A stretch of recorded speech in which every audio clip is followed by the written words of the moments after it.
saya tuh nggak pernah ngomong berdasarkan money. Nggak pernah, Bang. Boleh cek deh. Terus ada orang bilang, wah ini si Irma Suryani ini ternaknya Mulyono. Iya.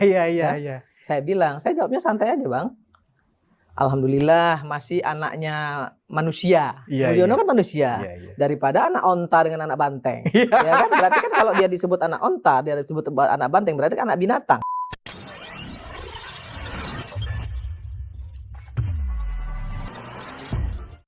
Pesan buat anak abah dan anak banteng ya.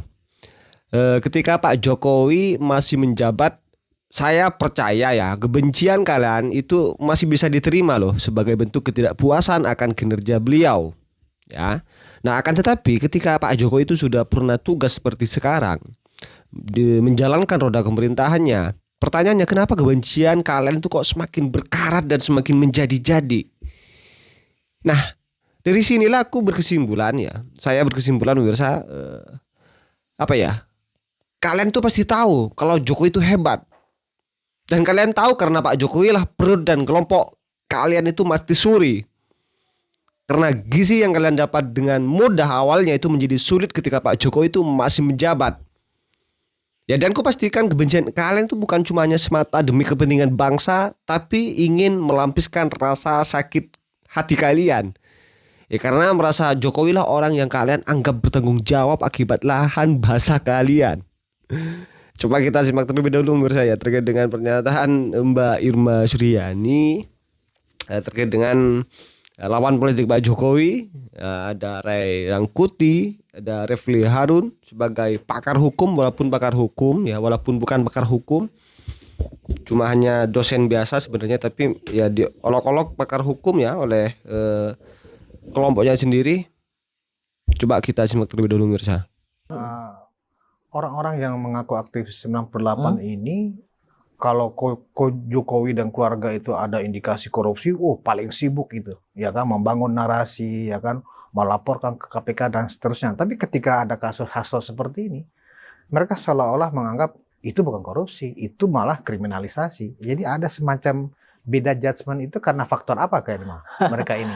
Ya, mohon maaf. Saya sendiri nggak tahu ya sebenarnya ada maksud apa di balik semua ini. Saya nggak paham itu karena saya nggak mau ada anggapan seolah-olah saya paling tahu, sok tahu dan bagaimana dan apapun yang akan nanti akan mereka jawab ke saya. Yang saya ingin sampaikan hanya seperti ini. Kalau mereka aktivis, kalau mereka akademisi, bicara harus terukur. Ya. Itu saja, saya bukan aktivis 98, tapi saya ingin agar semua aktivis yang ada di Indonesia ini bicara tuh terukur. Gitu. Jangan ada keberpihakan. Kalau mau independensi, kalau mau dikatakan sebagai aktivis, dia harus independen. Tidak boleh berpihak. Contoh, misal nih ya, ada seseorang yang disebut sebagai, menyebut diri atau disebut sebagai pakar hukum tata negara misalnya. Menurut saya kalau dia baru dosen, ya belum pakar, ya jangan disebut pakar, sebut saja akademisi, ya kan, hukum tata negara misalnya, atau praktisi hukum. Kalau belum pantas disebut pakar, ya jangan disebut pakar gitu. Ini kan kadang-kadang terlalu banyak yang menyebut dirinya pakar gitu. Iya. Ya terus siapa yang mengakui, yang membuat dia diakui sebagai pakar gitu? Nah ini juga memalukan menurut saya. Atau gitu. ngaku-ngaku sendiri kayaknya. Belum cocok disebut pakar, tapi udah mengatakan seolah-olah ini pakar hukum tata negara si A gitu ya. Padahal baru sekedar dosen gitu. Pakar itu harus punya keilmuan yang cukup. Seperti misalnya Prof. Yusril. Ya, kemudian Bang Margarito itu bisa disebut pakar. Tapi kalau yang lain menurut saya, kalau saya pribadi ya, nothing lah. Kalau saya pribadi loh ya, menurut saya nothing aja. Padahal kan di era sosial media seperti sekarang, seorang pakar yang beneran mengatakan era saat ini adalah era matinya kepakaran justru ya. Dan saya ingin sampaikan juga kepada kita semua, ada satu hal yang menurut saya harus digarisbawahi. Iya. Ada seseorang yang mengatakan bahwa saya sudah lebih dari 25 tahun, 30 tahun ya menjadi aktivis. Tapi kalau dia tidak beranjak dari posisinya, tidak jadi apa-apa, nothing kayak gitu, terus prestasinya apa dong? Ya aktivis itu aja kali. Ya kalau cuma bisa ngomong doang gitu ya, tanpa membuat satu prestasi, tanpa bisa membuktikan bahwa dia mampu memberikan pikiran-pikirannya kepada republik ini untuk membangun republik ini, bukan hanya sekedar nyinyir, bukan hanya sekedar mengkritisi, baru saya, mohon maaf, baru saya angkat topi gitu. Saya pribadi loh. Iya, iya. Jadi nggak bisa juga kita tepuk dada mengatakan tepuk dada siapa saya. Wah, saya adalah si ini, saya adalah si itu, saya sudah melakukan ini, saya sudah melakukan itu. Kan yang bisa menilai itu publik, Bang. Bukan diri sendiri ya, mengaku gitu. ya. Itu memalukan gitu. Ya, publik yang menilai gitu. Jadi jangan kita terus ngomong bahwa wah, saya sudah berjasa, begana, begini, begono. Terus apa jasamu untuk bangsa dan negara ini? Iya, Kan iya. gitu. Kalau Pak Jokowi ya, saya tidak mengatakan orang ini sempurna. Enggak. Pasti banyak salahnya juga. Saya pernah mengatakan itu. Kenapa? Semua presiden akan bergantung kepada partai politik. Kita ini presidensialnya kan banci, Bang. Nggak bisa presiden itu ngambil keputusan sendiri, itu nggak bisa. Iya. Masih tergantung dengan partai politik. Masih tergantung sama parlemen. Dan parlemen tergantung kepada partai politik. Presiden tergantung dengan partai politik. Iya toh? Kalau kita mau benahi, menurut saya selalu bicara itu. Tegakkan kita sistem benahi partai presidensial yang politik. benar kan begitu ya? Kita benahi partai politik, maka kemudian pemerintah ini akan benar. Ya. Kuncinya cuma di situ. Saya orang partai politik. Saya mengkritisi partai politik. Untuk apa? Nah, Nasdem didirikan untuk melakukan perubahan. Untuk apa Bang Surya mendirikan partai kalau nggak untuk melakukan perubahan? Kan itu omongan Ketua Umum saya, Bang Surya Paloh. Untuk melakukan perubahan. Agar menjadi satu partai modern. Kurang lebihnya, ayo kita perbaiki. Kan harusnya seperti itu. Jadi kayaknya atas laporan aktivis 98 ke KPK ini yang kemudian tidak digubris oleh KPK karena tidak memberikan data, fakta, bukti kan gitu ya. Itu sikap KPK menurut Kak Irma sudah benar ya? Udah benar dong. KPK itu melakukan satu aktivitas atau tindakan pasti harus didahului dengan 2 alat bukti. Minimal 2 alat bukti. Nah, KPK nggak punya bukti terus mau didorong-dorong harus, ya nggak boleh juga. Berarti mereka yang memaksakan kehendak ini adalah orang-orang yang tidak demokratis. Orang-orang yang tidak paham hukum. Bawa dong buktinya. Kalau buktinya cuma LHKPN, waduh, seluruh anggota DPR bisa masuk penjara tuh gara-gara itu. Iya dong. Berapa peningkatan pendapatannya? Loh, orang kita bisnis kok. Kita punya pendapatan selain menjadi anggota DPR. Kan seperti itu, Bang. Lah Pak Jokowi itu pengusaha. Pak Prabowo itu punya pengusaha. Berapa banyak tuh hartanya Pak Prabowo, gila aja. Ya, berapa banyak tuh kekayaan Pak Prabowo. Kalau padahal LHKN terakhir padahal Pak Prabowo, saya satu dulu. Padahal Pak Prabowo itu kan hanya jenderal. betul. Kalau dibilang dia hanya jenderal, nggak mungkin dia punya harta kekayaan yang berlimpah seperti Betul, hari ini. betul. Tuntut dong. Dari mana tuh? Kenapa nggak berani? Kenapa nggak berani? Kan gitu. Lihat juga hartanya Bu Megawati misalnya. Iya. Lihat juga hartanya Pak SBY. Lihat juga hartanya Pak Habibie misalnya seperti itu. Kalau memang kita mau clear. Kan harusnya seperti itu, Bang. Betul. Pak Habibie itu bekerja di Boeing loh. Belum lagi beberapa hak Belum lagi ciptanya, banyak sekali ya apa-apanya yang bisa dijadikan pendapatan oleh beliau. Ya. Dengan otaknya yang sangat luar biasa itu. Ya, seorang warga negara Republik Indonesia yang menjadi warga kehormatan di Jerman, gila kan? Karena otaknya ya kan? Karena otaknya gitu. Jadi kalau hanya berdasarkan LHKPN menurut saya receh banget gitu loh. Itu bukti receh banget gitu. Iya.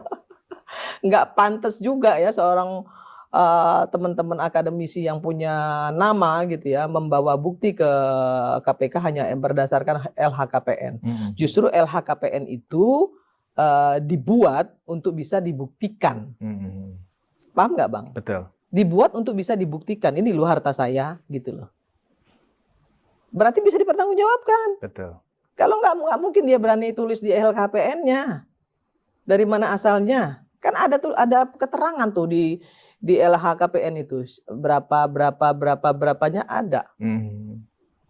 Saya punya bisnis properti loh, walaupun kecil-kecilan gitu ya. Saya punya bisnis properti ngerti Bang. Iya, Gitu. iya, iya. Itu udah saya rintis sudah sejak saya waktu masih jadi pegawai.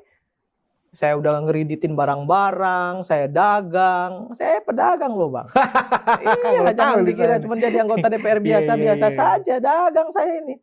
Sampai ada yang bilang ke saya dulu, wah Bu Irma ini udah kaya aja, proyek kecil-kecil aja masih mau ngerjain gitu. Loh, saya bilang, loh proyek kecil ini kan saya dikasih, nggak ada sangkut pautnya dengan ini saya, dengan kedudukan saya, posisi saya. Teman-teman menyampaikan ke saya, Bu mau nggak ini kerjaan? Ya saya mau dong. Gitu aja urusan saya. Berarti data yang dimiliki oleh Rengkut itu kurang komplit kayaknya ya Kak Irma ya. Bukan kurang komplit, nggak tepat. Nggak tepat. Kalau berdasarkan LHKPN menurut saya nggak tepat. Dia lupa bahwa sebelum jadi Karena LHKPN politisi, itu ditulis sudah berdasarkan bukti. Iya, Ya, iya, dari iya. mana asalnya itu pasti kan ada tuh. baik diisi. aset yang bergerak maupun yang Maupun tidak tidak bergerak, bergerak. ya kan begitu. Itu kan Baik yang diperoleh pada saat menjadi politisi maupun yang sebelumnya kan itu Ya. termasuk namanya harta, ya kan Harta, gitu. ya. Nah, Ray Rangkuti lupa Bapak Jokowi sebelum politisi adalah seorang pengusaha mebel kan begitu. Kecil-kecilan juga seperti yang Kak Irma bilang. Dan saya yakin kok perusahaan-perusahaan beliau itu masih berjalan Masih walaupun berjalan. bukan beliau yang pegang, ya kan masih berjalan gitu. Bahkan perusahaan Jangan mebel Pak Jokowi itu kan eksportir malah, Iya, ya kan? masih berjalan tapi bukan beliau lagi yang pegang, udah diserahkan kan gitu. Tapi kan itu hartanya beliau juga. Ya. Jadi saya mulai curiga jangan-jangan ini para aktivis ini sebenarnya buzzer ya kan, buzzer ya kan, yang kemudian menggunakan topeng aktivis 98. Padahal kan nggak lebih dari buzzer juga, kerjanya berkicau, nyinyir, tidak pernah melakukan riset, tidak pernah juga melakukan pendampingan kepada masyarakat, ya kan? Lebih kepada buzzer ya, apa bedanya dengan orang-orang yang menjadi buzzer yang memang bukan pernah mengaku sebagai aktivis 98, kan begitu Kak Irma?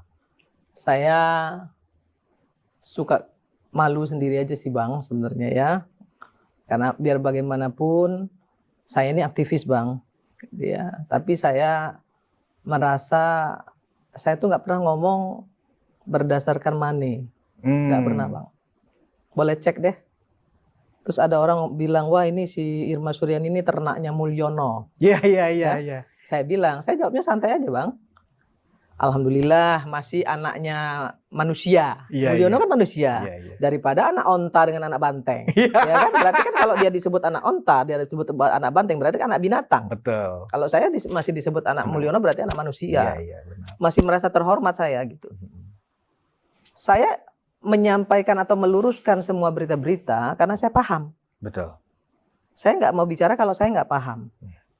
Contoh misalnya, ketika misalnya si presiden akal sesat itu selalu ya mencaci maki Jokowi misalnya begitu. Saya pernah ngomong berkali-kali kan sama Abang juga pernah. Iya. Saya tanya kok sama beliau, kenapa sih nggak dijawab? Kan gitu. Beliau bilang, nggak perlu, Bu Irma aja itu. Nggak penting untuk saya. Gitu. Saya kerja aja gitu. Masa itu aja masih nggak malu gitu loh. Nggak pernah digubris. Apapun omongannya, mau dibilang tolol, dungu, bangsat. Nah, nggak pernah digubris gitu. Luar biasa. Tapi ya. terus dihajar habis gitu. Dan masyarakat tahu.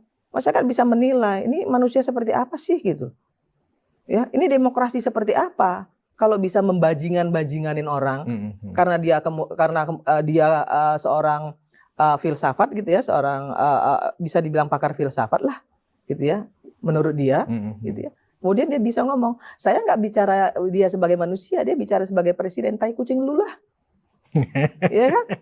Dia presiden dan dia juga manusia, nggak bisa dipisahin. Apakah Betul. dia presiden, dia sebagai posisi dia sebagai presiden atau sebagai manusia, nggak bisa dipisahin. Terus lu bisa anjing-anjingin, lu bisa bajingan-bajinganin. Lu sendiri siapa? Apa yang udah lu lakukan tuh bangsa Mungkin ini? karena Nggak Pak ada, Jokowi nothing. terlalu baik kali ya Kak Irma, terlalu mengalah ya kan, sehingga mereka ini merasa seolah-olah pelampiasan untuk mendiskreditkan, menghina, mencaci maki itu seolah-olah enteng karena nggak pernah dilaporkan Kak Irma, gitu loh. Ya karena memang saya bilang ya, mohon maaf ya, saya sampai pernah ngomong si cingkring ini gitu ya, Pak Jokowi itu ya bukan orang yang mau membahas hal-hal yang nggak penting kayak gini. Saya udah paksa, saya udah bilang sama beliau, Pak, sikat dong, gitu loh. Dia bilang. Oke, saya rasa cukup pemirsa ya terkait dengan konten kali ini atau pembahasan kali ini ya. Seperti apa komentar kalian, tulis di kolom komentar. Dan sekali lagi pemirsa, jangan lupa tekan tombol subscribe-nya biar kalian juga tidak ketinggalan informasi-informasi terbaru dari channel ini. Dan salam demokrasi dan salam NKRI.